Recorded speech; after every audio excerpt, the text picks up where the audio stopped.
He's over, like, strike. Let's get this fight. Yep. All right. Game 1, Greninja versus PacMan. This matchup, I was talking about this at VTT with Nebula in Twitch chat. Oh, yeah? Is abysmal for PacMan. Really?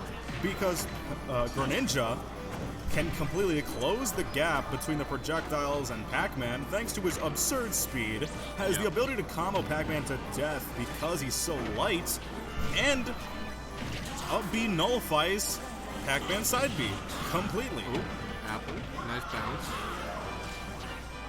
Combine that with Greninja's decent counter in this matchup, and you got a recipe for disaster on PacMan's side, which makes PacMan cry for his kids. But that's okay, because PacMan still has his really good projectiles. He has the ability to put the damage on, and if you don't know how to fight a PacMan, you're going to have a hard time facing off against him anyways. Oh, yeah. Auto-cancel back there. That's another thing I forgot about with Greninja. Auto-cancels aerials are lovely for him and help him in this matchup immensely. Yeah, Nebula popping his own fire hydrant repeatedly to cover himself. Myth sitting at 163, still living somehow. Back throw from Greninja, not quite gonna kill. Another wonderful issue. Up smash will. Awful issue now that I think about it with Nebula. And no, not Nebula, just PacMan. You are going to have a really hard time killing with Unless PacMan. you use back air. Back air's decent, yes, that's true. And especially back in Smash 4, but still applicable in this game. You can use the hydrant boosted aerials. Yeah. Specifically back air and downer now. But the big issue is that PacMan just has a really hard time killing unless it's an edge guard like this Fair Train. He actually, if you got one more, you could have just carried the blast zone. PacMan can still do decent damage, believe me. His projectiles and now grab allow him to actually do decent damage. It's a nice grab out of the tag. Parry the fire hydrant. Did not expect that. Ooh, did it disappear? Pressure. Does it disappear or does it just go forever? I think the orange might go forever. So it might have just gone straight up off the top. Oops, hit the bell into back air. Not even gonna kill at this percent. Jesus. The orange will. Nice no sage tech. spike. No need for a tech. I don't think Red Spark. I don't think Myth expected to come anywhere near that ledge. Jesus. I mean, this is what happens when you've been a PacMan main for so long. You know how to work even your toughest matchups. Oh yeah. And that is the sign of a good or even a great player, is being able to play your game despite, you know, the character doesn't win this matchup, or I always lose against this person. You know, I don't know about the latter for Nebula, but just the way that he is still playing his own game, still playing PacMan's goals, despite despite Greninja's losses, is very, not quite empowering, but just it's a mark of a good player. Oh, definitely.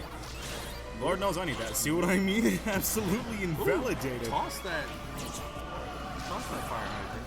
And Get the bell back here again. Very clean from Nebula. Very good showing. Game 1.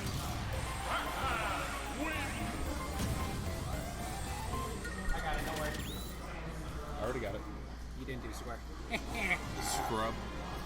I'm not a streamer. You're not wrong. This is a lovely matchup for PacMan, but it seems that Nebula knows enough to be able to deal with it. He seemed very comfortable. He's staying with PacMan. He's got the I don't wing. think the problem is so much the damage he can do. I think the problem is trying to kill that thing. Yeah. Who? Greninja or PacMan? Greninja. Trying to kill Greninja is really hard as back because you have to. I mean, I know it's a frog, but this pertains to the character. He's slippery to catch, and like for Pac, you need block kills. Yes. You can't really set up on anything. I mean, you can set up a bell, I guess. But yeah, still, he used bell back air. Bell isn't that reliable. Myth switching to Inkling for game 2. That's understandable. It seems like he doesn't really know the matchup too well, and that's fine. But the only problem for this is, especially in FD, that right there, no voids roller. Oh, completely. Hell, heck, I don't even think that roller's a good move. You just have to get it as Inkling. Maybe I'm crazy for that. I know I'm a crazy man, but Define good move if you're gonna make that take. Good move. A move that, I mean, it has many uses, but I feel like a good move is one that is reliable. It is reliable to land, and it is reliable to use. It is reliable to use Roller because it keeps them buried for so long, but there's no reliable setup into it. For example, Lucario's like, because I play Lucario, Lucario's forward tilt is really good. It can kill, it can two-frame, Yep. It's a multi-hit, but you have no way to ever set it up. Nothing combos into it. It is a reach. It's something that you have to gamble for in neutral to go for, and if you don't get it, you're going to get killed for it. See, I think by that definition, Roller is a good move. There are consistent setups between back air Roller, any tech situation into Roller is, I think it's 2 out of 3 or 3 out of 4. You'll hit Roller. If they're landing, you'll hit Roller. Like there are multiple good ways to hit Roller, and by that definition, it's a good move. However, I think Roller is not a great move because a free kill confirm at 90 on any person in the game doesn't strike me as good game design. It strikes me as not quite lazy, but it takes the fun and the mystery out of the game, right? Yeah, that's what makes Smash so entertaining. You're able to get your kills in so many creative ways. There's nothing creative about there's nothing creative about Roller.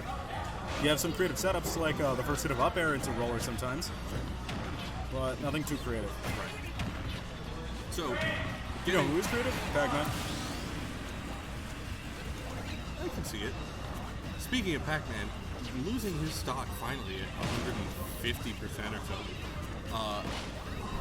Up only 30% now. Myth is closing the gap very quickly on Nebula. Oh, get the S smash. Not quite going to kill. Inkling is very light, but he was on the far side. Oh no! That splat bomb caused the SD. He floated too low and didn't get himself back up. It's an unfortunate situation, but it's still not impossible for Myth because one of the best things about Inkling is their damage output. That's what keeps them, or at least to the most people, a top 15 character. Damage, combo potential, the ink mechanic itself is very, very good. However, see, there's Roller. And that's anything unsafe, drop a Roller. I mean, that is decent. I mean, that's a decent thing about Roller. It is a nice whiff punisher. It is a really good punisher for any move that is just outright unsafe. But PacMan doesn't really have that many unsafe moves unless it's a neutral option.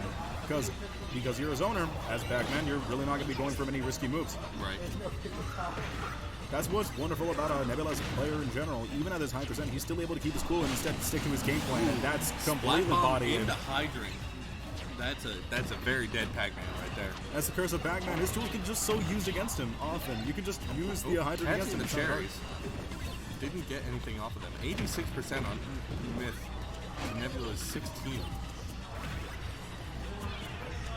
Myth needs to make something happen right now because this is looking rather one-sided. Ooh, the orange catching his foot, not quite getting it. Why didn't even click? I even saw it too. That's all right. Hydrant to stage spike. That's unfortunate. Not a best of 5. Very, very clean 2-0 for Nebula.